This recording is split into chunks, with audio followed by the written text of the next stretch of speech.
Nishrita, Nashrita, Eretz, Etz, pardon, Belarmo. Regardez le mot que j'ai écrit sur la feuille. Belarmo, qu'on a traduit avec son fruit. Détruisons l'arbre avec son fruit.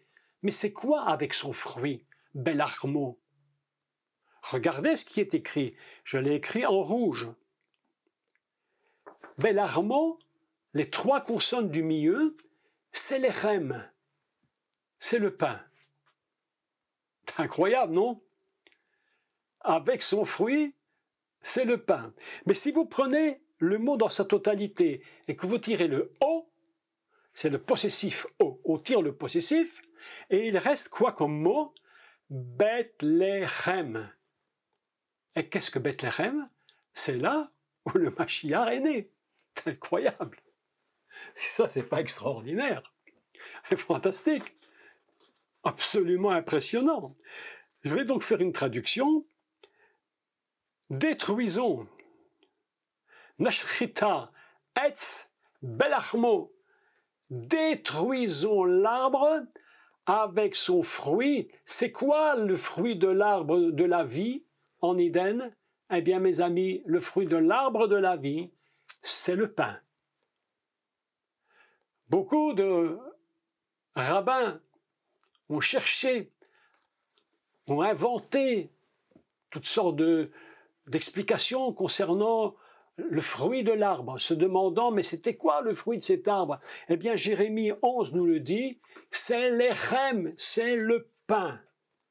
Voilà, c'est ce qu'on appelle, aux Antilles, on appelle ça un arbre à pain. Pour les Antillais, un arbre à pain, on appelle ça.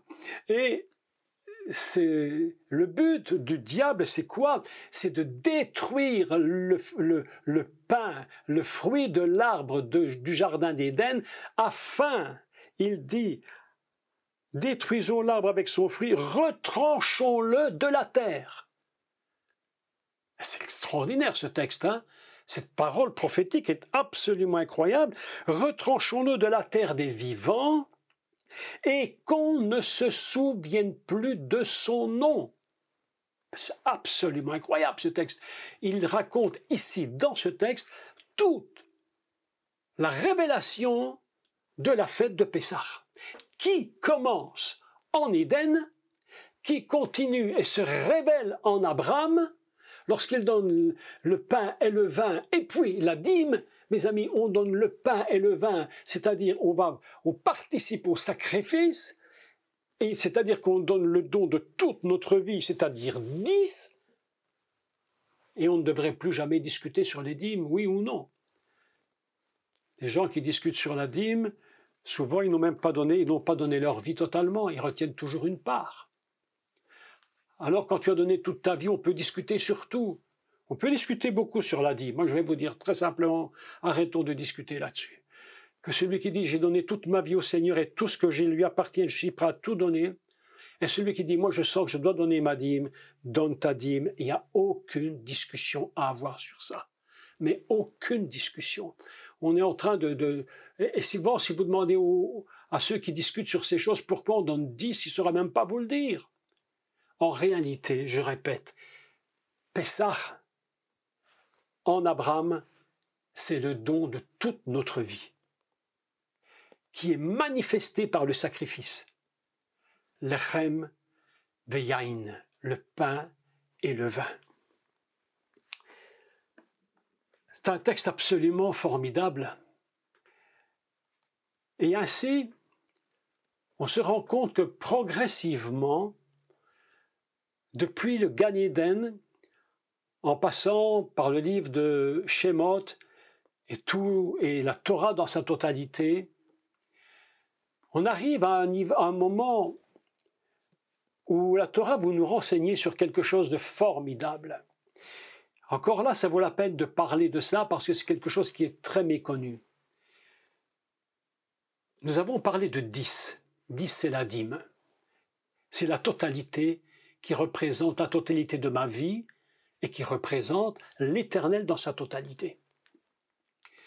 Et nous apprenons que pour que Pessah puisse avoir sa puissance exister, que le peuple d'Israël puisse sortir d'Égypte, Dieu va manifester cette grande puissance par 10 prodiges. 10 prodiges. Et je voudrais vous dire quelques mots, non pas sur les 10 prodiges, mais sur Pharaon. Parce que Pharaon, c'est quand même un personnage assez incroyable dans toute cette histoire de la fête de Pessah. Il a quelque chose de très particulier.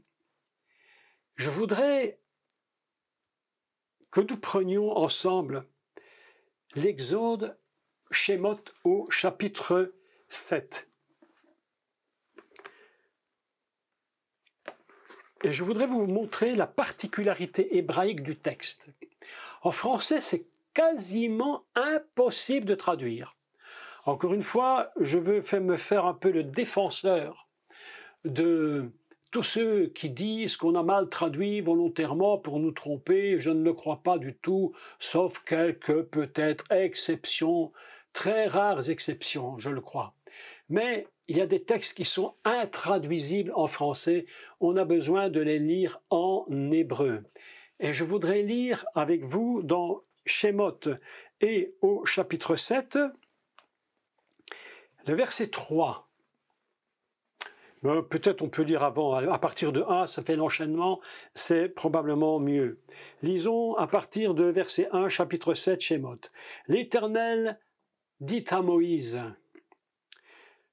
écoutez ce texte, « Vois, je te fais Dieu pour Pharaon. » Voilà déjà un texte extraordinaire, hein? Je te fais Dieu pour Pharaon.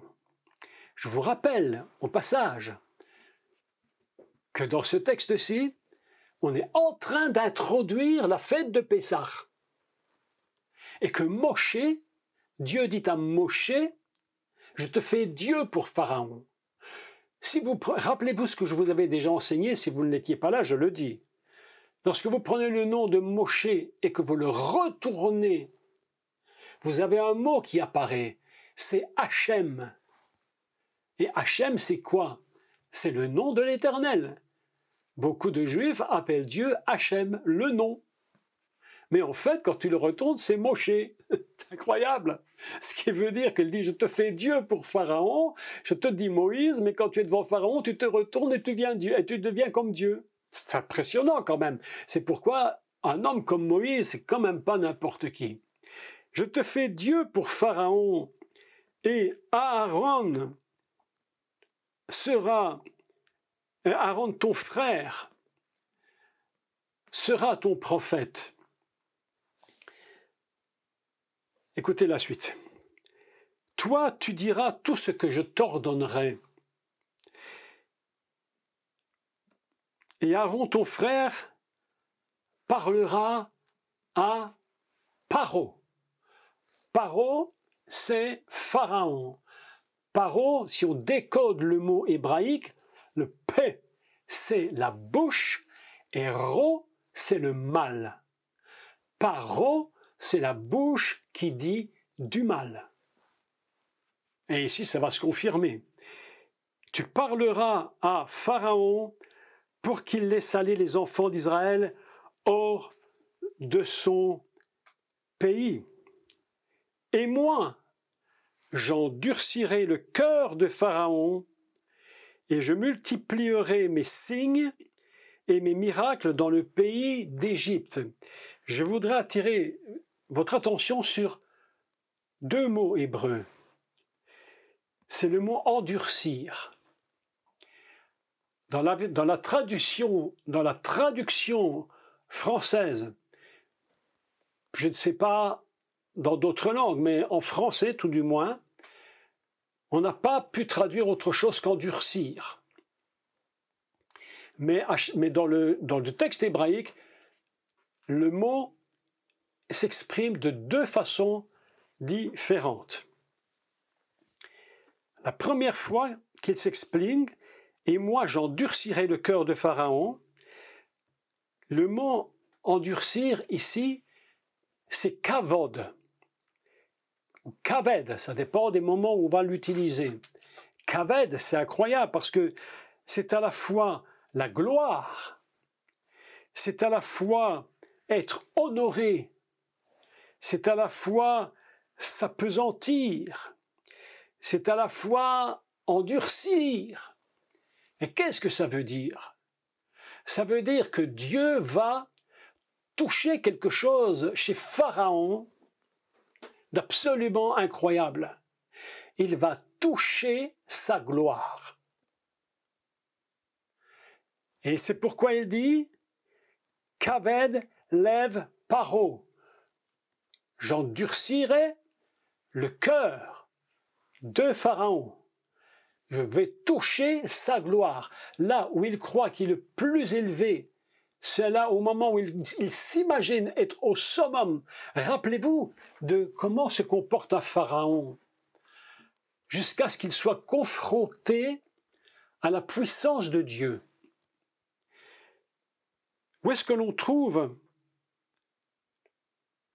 un moment où un serviteur de Dieu va confondre la gloire d'un Pharaon? Eh bien, nous trouvons cela dans le livre de Bereshit. C'est l'histoire de Yosef. Souvenez-vous de ce qui s'était produit. Yosef était en prison et il avait révélé les songes au panetier. Et lorsque Pharaon lui-même a un songe, aucun de ses voyants, devins, ne peuvent expliquer le songe, c'est impossible. Mais le serviteur de Pharaon, l'eunuque, je crois que c'était l'eunuque, se souvient de cela, et il dit, mais lorsque tu m'avais mis en prison, il y avait un homme là dans la prison qui, lui, était capable de révéler les songes. Et le Pharaon se dit, mais allez tout de suite me le chercher, qu'il m'explique mon songe. Écoutez ce qui se passe. Je vous parle ici de la puissance de Pharaon pour vous montrer pourquoi Dieu a utilisé 10 plaies terribles. Terribles. Le Pharaon explique le songe à ses devins. Et il commence en leur disant « Al-Hayeor ». Al-Hayeor, c'est quoi Al-Hayeor? Il dit « Je me tenais, dit Pharaon, je me tenais sur le fleuve ».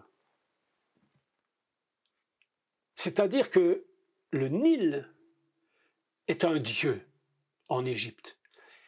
Et Pharaon se tient au-dessus de Dieu Nil, il est encore supérieur au Nil. Il dit, je me tenais sur le fleuve, Al-Hayeor, sur le fleuve. Et puis, il fait venir Joseph, et il parle à Joseph, il lui raconte son songe. Mais entre-temps, on lui avait dit que Joseph avait l'esprit des dieux, et qu'il expliquait les songes. Et Pharaon se trouve devant Joseph, et là, Pharaon va se retirer. Il va reculer un peu tout cet orgueil. Et il ne dit plus Al-Hayeor, il dit Al-Sfat Hayeor. Il rajoute Sfat. C'est quoi Sfat? Ce n'est plus sur le fleuve Al-Hayeor, mais c'est sur le bord. Je ne suis plus au-dessus du dieu Nil. Je me retire et je recule d'une position. Est-ce que vous comprenez ce que j'explique? Pharaon est en train de se retirer. Il dit devant Joseph, il faut faire attention parce qu'il révèle tous les songes, il faut être prudent. Alors j'ai dit à mes devins, moi je suis sur le Nil et maintenant devant Joseph, je ne dis pas tout à fait la même chose, je dis je me tiens sur le bord du Nil. Et Dieu, lorsqu'il va frapper Pharaon pour libérer son peuple, il va utiliser le mot kaved qu'on a traduit, simplement par « et moi, j'endurcirai le cœur de Pharaon ». Kaved lève Paro. C'est-à-dire que Dieu est en train de toucher la gloire. Il touche Pharaon dans ce qui l'honore le plus, parce que Dieu sait parfaitement que si Pharaon n'est pas humilié dans sa gloire, il ne laissera pas partir le peuple. Parfois, nous nous posons des questions. Pourquoi tel problème, telle difficulté? Pourquoi des gens font ceci ou cela? Mais Dieu prend parfois du temps pour toucher la gloire de nos ennemis, pour la briser. Il dit « Kaved ». Kaved lève Paro. Je vais toucher la gloire de cet homme qui a une mauvaise bouche. C'est incroyable ce texte. Et c'est pourquoi dans les 10 plaies, il y a 2 mots qui sont utilisés pour endurcir. Mais en français, c'est toujours le même. Et le deuxième mot, c'est razek.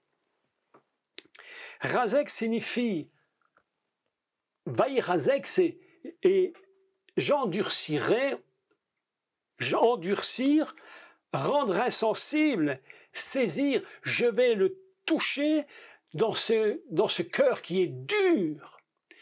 Je vais finir par le rendre insensible. Je veux qu'il comprenne qui est Dieu. Ainsi, Pharaon est touché dans deux domaines très importants de sa personne. C'est la gloire qu'il possède. Cette gloire est terrible et il va l'endurcir et il va le rendre insensible, il va le saisir, il va l'utiliser, il va le briser complètement dans son être lui-même jusqu'à ce qu'il soit obligé de céder. Je me suis demandé, mais pourquoi, tout compte fait, Dieu n'a-t-il pas directement exterminé, je ne sais pas moi, les Égyptiens et puis libéré le peuple? Pourquoi ne l'a-t-il pas fait? Je crois qu'il y a plusieurs raisons, mais entre autres, une des raisons, c'est que lorsque le peuple d'Israël a quitté l'Égypte, chacun a choisi soit de partir, soit de rester. Et une très petite partie est restée, est partie. Je crois, je ne sais pas si j'ai bon souvenir, plus ou moins une vingtaine de pourcents peut-être. Tout le reste est resté en Égypte. C'est comme avec Babylone, lorsqu'ils ont été déportés en Babylone, une toute petite partie est rentrée en Israël, mais tout le reste est resté là-bas. Dans ce texte, ici, nous avons une idée de comment Dieu va introduire la fête de Pessah. Il va falloir passer par un processus. Et le processus, c'est d'abord de détruire nos ennemis. Et vous voyez comme toute la Torah se lie ensemble. Lorsqu'il est dit qu'Abraham avait vaincu les rois, il a vaincu les ennemis, il est venu vainqueur des rois. Et il va donner tout il va donner le pain et le vin, il va donner sa dîme, il revient vainqueur. Et nous sommes ici dans un combat en Égypte où il va falloir vaincre l'ennemi. Et il va falloir 10 paroles absolument terribles. Si vous voyez l'avant-dernière ligne, ici, et là, la dernière, et je vous lis. J'ai marqué à cette tête, il faut corriger. Aseret, il faut corriger. Petite erreur de frappe. Aseret, Amarot, Shel Mitzraim. C'est ce qu'on appelle les 10 plaies d'Égypte. Les 10 plaies, ce mot est construit sur une racine qui est mara. Et mara, c'est une plaie. C'est les 10 plaies, ou on peut traduire les 10 blessures. Dieu va frapper l'Égypte, les Égyptiens, Pharaon lui-même, par 10 blessures terribles. Mara signifie, Mara avec un kaf, kaf, signifie également un carnage, une défaite. Ce sont les 10 défaites que Dieu va faire subir à l'Égypte et à Pharaon pour libérer le peuple d'Israël de Mitzraïm. Je rappelle au passage que Mitzraïm, c'est un mot qui est construit sur cette idée d'enfermement. Lorsque je suis en Mitzraïm, je suis oppressé. J'ai l'impression que tout se resserre autour de moi, sur les côtés, devant, derrière, en haut et en bas.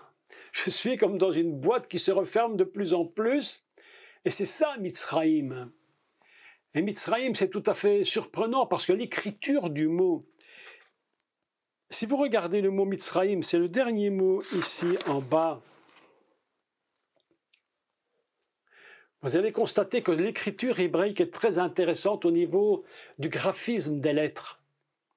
Mitzraïm, c'est un mot qui commence par un mem qui est ouvert, c'est-à-dire je rentre en Mitzraïm, mais lorsque je suis à l'intérieur, le dernier mem, il est fermé.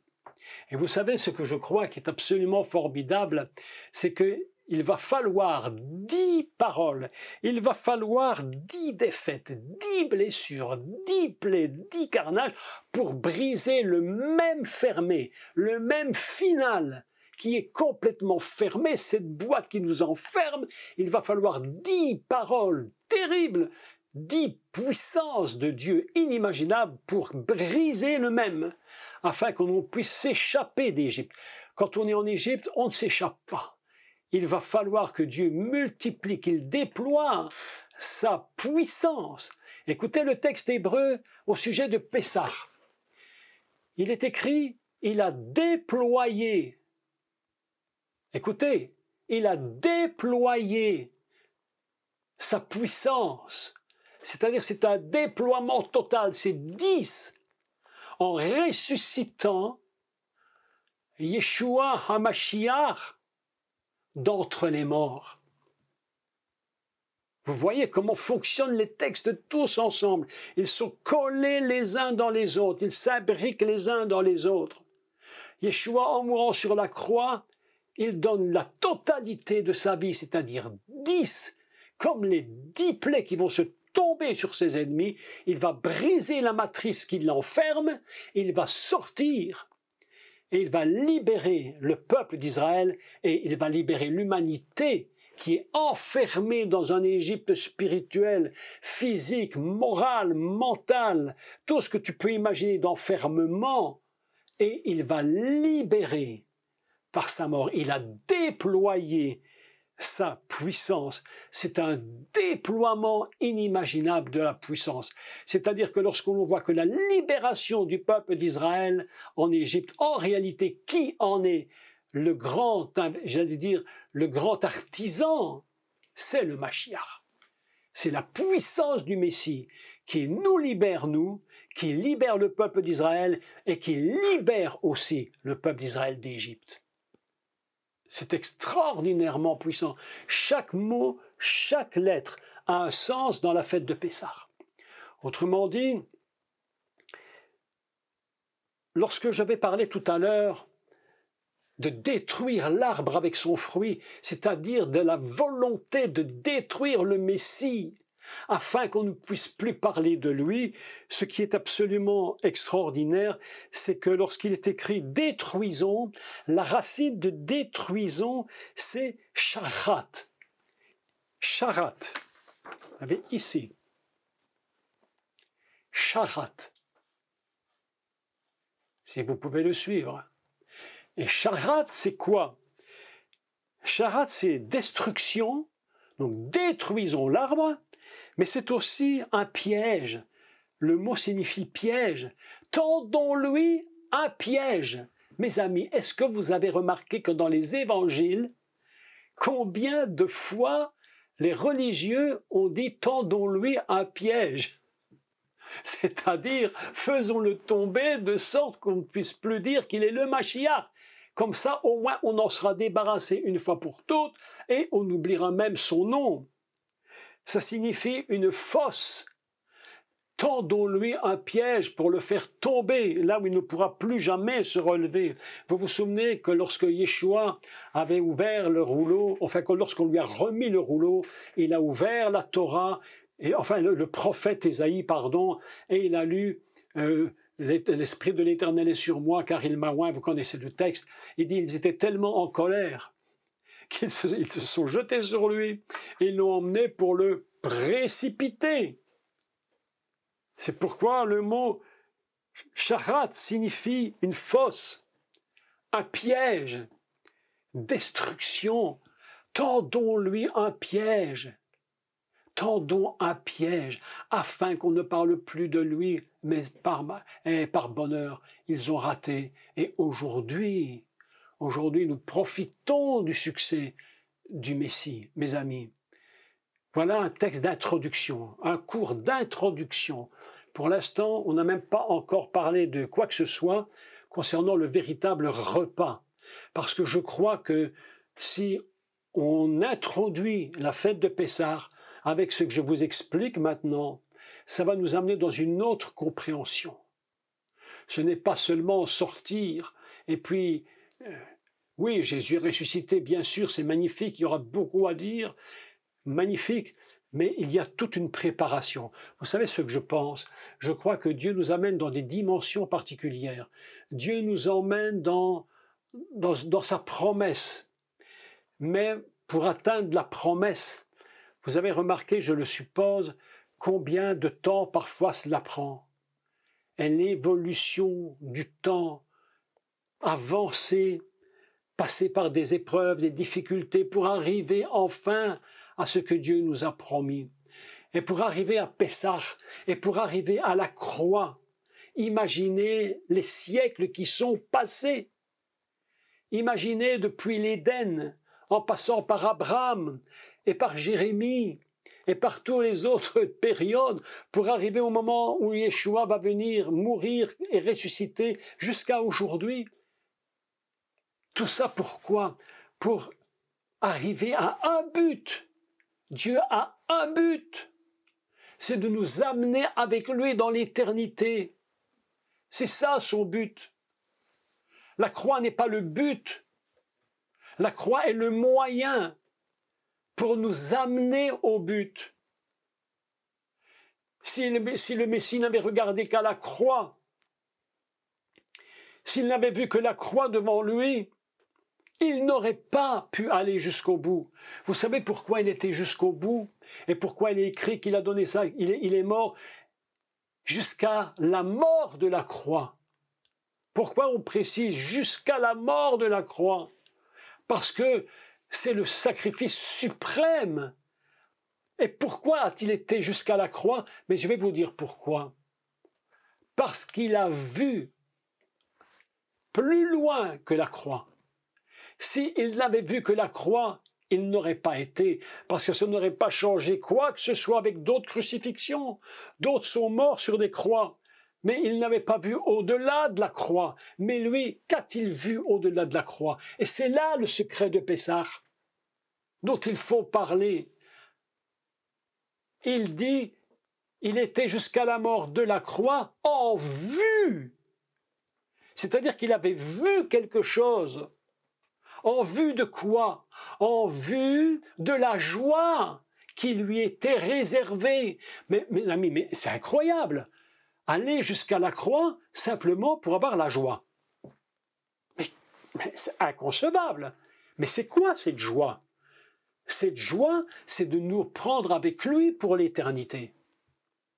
C'est ça, sa joie. La grande joie du Messie, c'est qu'on soit réunis ensemble avec lui pour l'éternité. C'est ça le message de Pessah. Le message de Pessah, ce n'est pas seulement il est mort, il est ressuscité. C'est tout ce qui précède. C'est Gethsémané. C'est le combat. C'est la victoire. Netzar, 148. Déjà, quand il a gagné à Gethsémané et qu'il a eu la victoire, c'était déjà Pessah qui était gagné.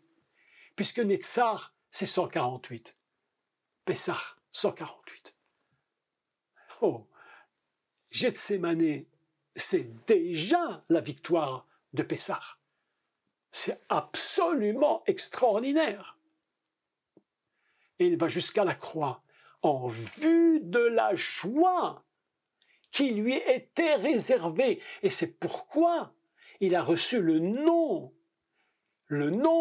Hachem, le nom Moshe. Il a reçu le nom au-dessus de tous les noms, afin qu'au nom, écoutez cette phrase impressionnante, afin qu'au nom de Yeshua, tout genou fléchisse. Pessah, c'est que tout genou fléchisse. C'est ça, Pessah. Et reconnaisse qu'il est le Messie et le Sauveur, afin que tout genou fléchisse, de gré ou de force. Un jour, il faudra reconnaître. Il faudra reconnaître qui il est. Tout à l'heure, quelqu'un écrivait sur, je ne sais plus, sur Facebook, je ne sais plus, un commentaire terrible où il disait que bientôt, Israël et tous les Juifs allaient tous disparaître et qu'ils allaient payer très cher. Quand j'ai lu ça, j'étais tellement choqué. Alors j'ai réécrit juste un tout petit mot et j'ai dit non, c'est pas ça que la Bible dit. Il n'est pas écrit ça. Il est écrit qu'il est vainqueur et que celui qui sortira vainqueur, c'est lui. C'est ça, Pessah. Pessah, c'est pas seulement le pardon de nos péchés. Écoutez bien. Pessah, c'est pas seulement le pardon de nos péchés. C'est plus encore. Vous savez ce qu'est le pardon de nos péchés? Et pourquoi il nous pardonne? C'est en vue de la joie qui nous est réservée. C'est ça, Pessah. C'est une fête de la joie. Et nous partageons le pain, et nous partageons le vin, et c'est ça la puissance de Pessah.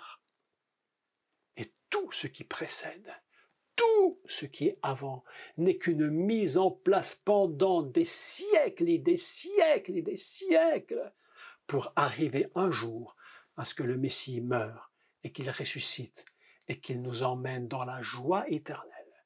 C'est ça le message de Pessah. Alors bien sûr que si vous allez dans vos églises, dans vos assemblées, on va vous parler de la résurrection, ils ont raison, bien sûr, c'est le sacrifice suprême, l'agneau de Dieu. On a sacrifié un agneau qui n'est pas un agneau de terre, on a sacrifié un agneau de Dieu. Dieu n'a qu'un agneau, c'est le Messie. Les hommes en avaient beaucoup, lui n'en a qu'un, et il l'a donné en vue de la joie qui nous est réservée. On pourrait s'étaler maintenant pendant encore très longtemps sur ce qu'on appelle dam, le sang. J'en ai tellement souvent parlé, je ne voudrais pas me rallonger aujourd'hui, mais je pense que ça vaudra la peine de redire quelques mots la prochaine fois sur que représente le sang et pourquoi Dieu a-t-il besoin du sang. Vous vous souvenez qu'on en avait parlé, hein? Et je vous avais dit que Dieu n'était pas un boucher, n'était pas un sanguinaire. Pourquoi a-t-il besoin du sang? Mais tout simplement parce que dans le mot Adam, il y a dam, le sang. Et Adam, c'est le sang connecté avec l'Éternel. Et le sang connecté à l'Éternel, c'est Adam. Et c'est pourquoi il va donner son sang. Et il dit, ce vin, c'est mon sang qui est versé pour vous. Et je clôture. Yaïn 70, Lechem 78, le pain et le vin 148. 148, Bnei Elohim, fils de Dieu, Netzar, la victoire, Sod HaChochma, le secret de la sagesse. Tout ça, c'est Pessah.